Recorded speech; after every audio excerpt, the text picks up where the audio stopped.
তৃতীয় শ্রেণীর গণিত বইয়ের আজকের ভিডিওতে 93 পৃষ্ঠা থেকে আলোচনা শুরু করব। তো 93 পৃষ্ঠা দেখো, প্রথমে দেয়া আছে যে একটি কাগজকে 4টি সমান অংশে ভাগ করা হয়েছে। প্রতিটি ভাগকে কি বলা হয়?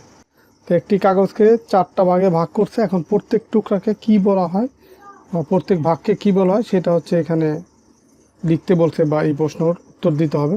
তো দেখো, যখন আমরা সমগ্র বা পূর্ণ কোনো কিছুর দুই অংশের এক নেই, আমরা এটাকে লিখি হচ্ছে 2 ভাগের 1 ভাগ। মানে মোট ভাগ সংখ্যা হচ্ছে নিচে লিখি আর উপরে হচ্ছে কয় ভাগ নিলাম সেটা, যেমন 2 ভাগের 1 ভাগ। তাই আমরা যদি সমান 4 অংশে ভাগ করি এবং একটি অংশ নেই, তবে লিখব মোট ভাগ সংখ্যা নিচে লিখব আর যে কয় ভাগ নিব সেটা লিখব উপরে, মানে 4-এর 1 ভাগ। তো দেখো এইখানে এই যে কাগজটাকে 4টা ভাগে ভাগ করছে। এই দেখো, এই যে কাগজটাকে 4টা ভাগে ভাগ করছে, 1 ভাগ, 2 ভাগ, 3 ভাগ, 4 ভাগ। তো 4 ভাগের এই যে 1 ভাগ হচ্ছে রং করছে, তার মানে এখানে মোট ভাগ সংখ্যা যাচ্ছে কত? 4, সেটা নিচে। আর রং করছি কয় ভাগ? 1 ভাগ। তো 4-এর 1 অংশ, তো এটাকে 1/4 বলা হয়। দেখো, এই যে 4-এর 1 অংশ, 1/4 বা 4 ভাগের 1 ভাগ, এইভাবে পড়া যায় এটাকে। তো যখন আমরা একটি বস্তুকে সমান 4 অংশে ভাগ করি, এই অংশগুলোর একটিকে 1/4, মানে 4 ভাগের 1 ভাগ, এটাকে বলা হয় 1/4। 4 ভাগের 1 ভাগকে কি বলা হয়? 1/4 বা 4 ভাগের 1 ভাগ। এই যে 4 ভাগের 1 ভাগ, এটাকেও বলা যায় 4 ভাগের 1 ভাগ বা 1/4, এটা বলা হয়। আর লেখা হয় কি 4-এর 1, মানে মোট ভাগ সংখ্যা যাবে নিচে আর উপরে যাবে কয় ভাগ রং করছি সেটা, বা কয় ভাগ নিলাম সেটা। তো এই যে দেখো, 2 ভাগের 1 অংশ এবং 4-এর 1 এরূপ সংখ্যাকে ভগ্নাংশ বলে। আমরা ভগ্নাংশ সম্পর্কে আগেই তোমাদেরকে একটু ধারণা দিছি যে ভগ্নাংশ মানে হচ্ছে এই উপরে একটা মান থাকবে, নিচে একটা মান থাকবে। যেমন দেখো, এখানে উপরে আছে 1, নিচে আছে 2। তো উপরেরটাকে বলা হবে লব আর নিচেরটাকে বলা হবে হর। আর মাঝখানের যেটা, এটা হচ্ছে ফ্র্যাকশন বার। এই যে টান, এটাকে বলা হয় ফ্র্যাকশন বার। আর উপরটাকে বলা হয় লব, নিচেরটাকে বলা হয় হর। তো এরূপ সংখ্যাকে ভগ্নাংশ বলে। মানে ভগ্নাংশ মানেই হচ্ছে 2টা মান থাকবে, একটা উপরে আর একটা নিচে। তো উপরের মানটাকে লব বলা হয়, নিচেরটাকে হর বলা হয়। তো এখন এই যে নিচে কিছু প্রশ্ন দেওয়া আছে, নিচের প্রত্যেক আকৃতির 4 ভাগের 1 অংশ রং করো। এখানে 4টা আকৃতি আছে, প্রত্যেকটা আকৃতির 4 ভাগের 1 অংশ হচ্ছে রং করতে বলছে। তো এটা তোমরা রং পেন্সিল দিয়ে এই রংটা করবা। দেখো, এখানে প্রথম যে চিত্র আছে, এটা যদি 4 ভাগের 1 ভাগ রং করি, 1 ভাগ, 2 ভাগ, 3 ভাগ, 4 ভাগ, এরকম 4 ভাগ আছে। আমরা যে 1 ভাগে যে রং করে দিলাম, মানে 4 ভাগের 1 অংশ এই যে রং করে দিলাম। তো আবার এখানেও দেখো 4টা ভাগ আছে, 4টা ভাগের যে কোনো 1 ভাগ এই যে রং করে দিলেই হবে। যে এটা আমি রং করে দিলাম। তো তোমরা রং পেন্সিল দিয়ে খুব সুন্দর করে এভাবে রং করবা, দেখবা দেখতে অনেক সুন্দর লাগতেছে। এখানে দেখো 1 ভাগ, 2 ভাগ, 3 ভাগ আছে। তো এইখানে এই ভাগটাকে এই যে এরকম টান দিয়ে 2 ভাগ করে ফেলছে। তো আমরা এটাকে এই যে টান দিয়ে 2 ভাগ করে ফেলবো। এখন দেখো 4 ভাগ হয়ে গেলো, 1, 2, 3, 4। তো যে কোনো একটা অংশকে তুমি যেরকম রং করে দিলাম। তো 4 ভাগের 1 অংশ এই যে রং করা হয়ে গেল। এরপরে দেখো, এইখানেও তোমার এই যে মাঝের যে অংশ, এরকম একটা টান দিলে দেখো এখন এই যে 1 ভাগ, 2 ভাগ, 3 ভাগ, 4 ভাগ হলো। তো তুমি তোমার ইচ্ছা মতো যে কোনো একটা অংশ এই যে রং করে ফেললাম। তাহলে দেখো, এই মোট ভাগ হচ্ছে কয়টা? 4টা। 4টার 1 ভাগ হচ্ছে রং করলাম, তার মানে 4-এর 1 অংশ রং করা হলো। এরপরের যে প্রশ্ন, এটা দেখো, এই প্রথম বাকি, এটা হচ্ছে 4-এর 1 অংশ, এটাও 4-এর 1 অংশ, 4-এর 1 অংশ, 4-এর 1 অংশ। তো এখন এই 4টা 4-এর 1 অংশ, যে 1টা 2টা 3টা 4টা, এই 4টি 4-এর 1 অংশ একত্রে যদি রাখি, ধরো এই যে এটা 4-এর 1 অংশ, এটা 4-এর অংশ, এটাও 4-এর 1 অংশ, এটা 4-এর 1 অংশ, যদি আমরা একত্রে রাখি তখন কি হচ্ছে? তখন হচ্ছে সম্পূর্ণ একটা অংশ হচ্ছে। তো এটা এই 4টা 4-এর 1 অংশ যদি আমরা একসাথে রাখি তখন হয় 1 তৈরি হয়। দেখো, এখানে যদি আমরা 1-এর 4, এটার সাথে আমরা আবার 1-এর 4, 2টা 4-এর 1 অংশ, এরপরে 3টা, এই যে এই 4টা 4-এর অংশ, এটা যদি আমরা যোগ করি তখন দেখো কি পাবো? যোগ করলে যে নিচে সবগুলো লবে আছে 4, তো একটা 4 হচ্ছে আমরা কমন নিব। এরপরে লবের যে মানগুলো আছে সেগুলো যোগ করবো, 1 যোগ 1 যোগ 1 যোগ 1, মানে এই 1 এই 1 এই 4টা 1 যোগ করলাম। তো এখন আমরা পাচ্ছি কত? এখানে পাচ্ছি হচ্ছে এই উপরের 4টা 1 যোগ করলে 4, নিচে 4। তো এই 4 আর এই 4 যদি কাটাকাটি করি, ভাগের ক্ষেত্রে এরকম কাটাকাটি করা যায়, বা 4 দিয়ে 4কে ভাগ করলে আমরা 1 পাচ্ছি। দেখো এই যে তাহলে কি হলো, এই 4টি 4-এর এক অংশ একত্রে রাখলে 1 তৈরি হয়। তো কিভাবে তৈরি হয় সেটাও এখানে দেখাই দিলাম। তো এখন আমরা 94 পৃষ্ঠায় যাব। দেখো 94 পৃষ্ঠার প্রথমে কিছু ছবি দেওয়া আছে। এই ছবিগুলোর আলোকে নিচের প্রশ্নগুলোর উত্তর দিতে হয়। বলছে যে উপরের চিত্র অনুযায়ী সঠিক উত্তরটিতে টিক চিহ্ন দাও। তো এখন এই যে প্রথম যে ছবি এটা দেখো, বলছে 4-এর এক অংশ হলো 2-এর এক অংশ এর থেকে বড় সমান ছোট। দেখো এইটা হচ্ছে 4-এর এক অংশ, যে রং করছে যে এটা 4-এর এক অংশ, আর এটা হচ্ছে এই 2-এর এক অংশ রং করছে। তো এখন এই দুটার ভিতরে বড় কোনটা? দেখো এইটা হচ্ছে, এটাকেও যদি আমরা এরকম মাঝখান থেকে টান দিতাম 4-এর, তাহলে এই 2 অংশ রং হয়েছে।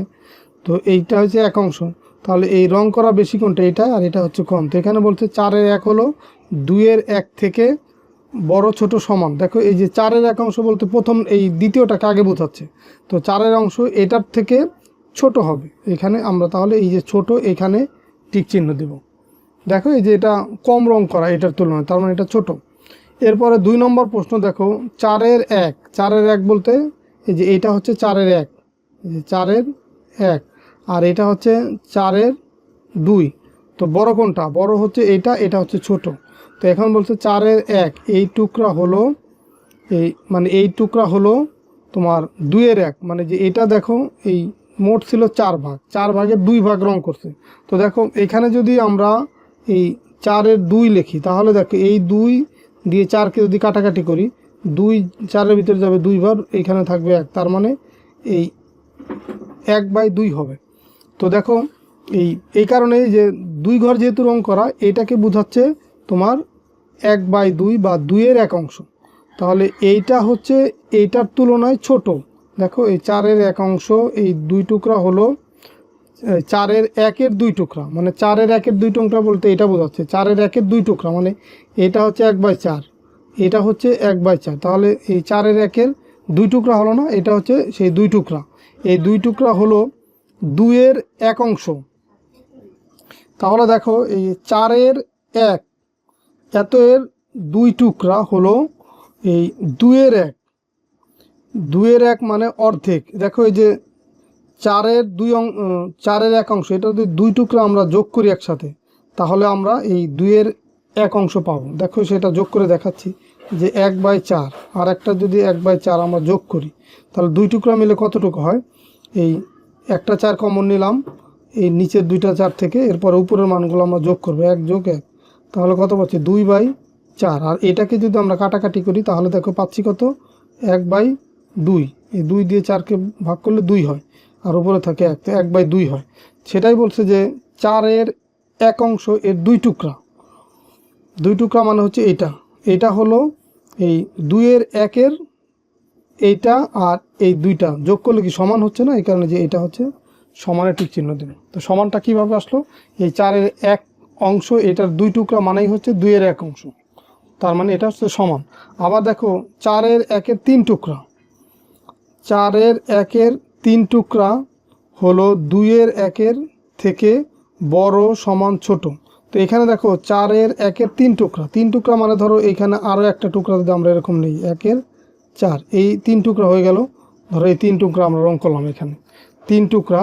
তো এই 3 টুকরা হলো এই 2-এর একের থেকে 2-এর এক অংশের থেকে বড় সমান ছোট। 2-এর এক অংশ মানে হচ্ছে এই পুরাটার যদি অর্ধেক নেই, 2-এর এক মানে হচ্ছে 2-এর এক অংশ মানে এই পুরাটাকে যে 2 ভাগ যদি করি, এর অর্ধেক যদি আমরা নিই, ধরো এই অর্ধেক নিলাম, তাহলে এর ভিতরে বড় কোনটা?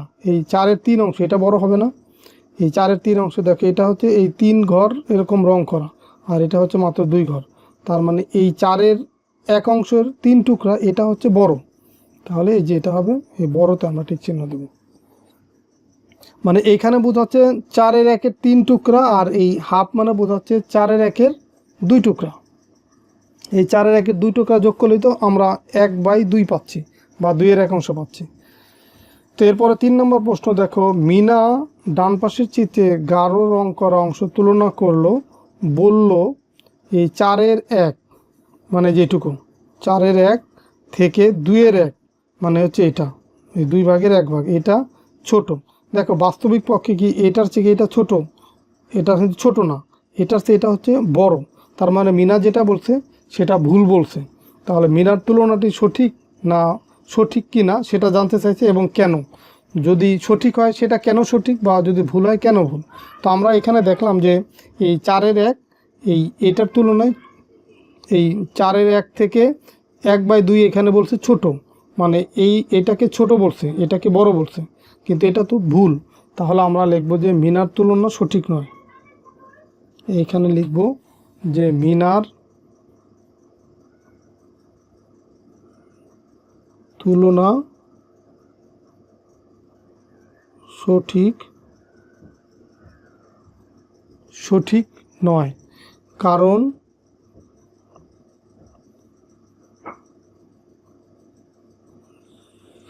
চিত্র থেকে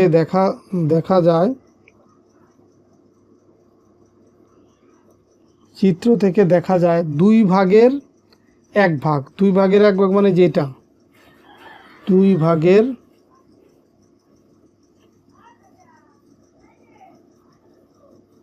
1 ভাগ, 2 ভাগের 1 ভাগ অপেক্ষা 2 ভাগের 1 ভাগ অপেক্ষা 4 ভাগের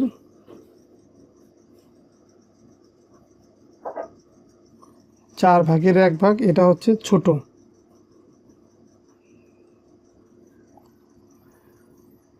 অর্থাৎ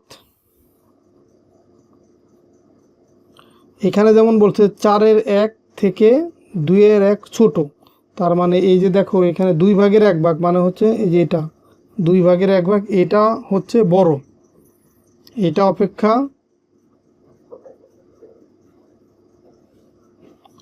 এই 4-এর 1 ভাগ এত অংশ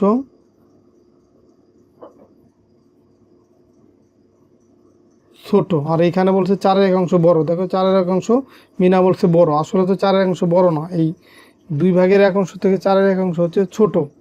অতএব আমরা বলতে পারি কি,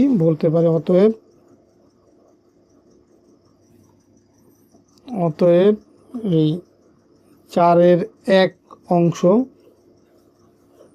এত অংশ থেকে 2 ভাগের 1 অংশ এটা হচ্ছে বড়।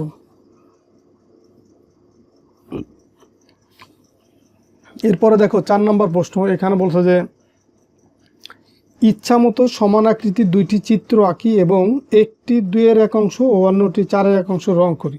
তো দেখো আমরা 2টা সমান আকৃতির ছবি আগে আঁকি।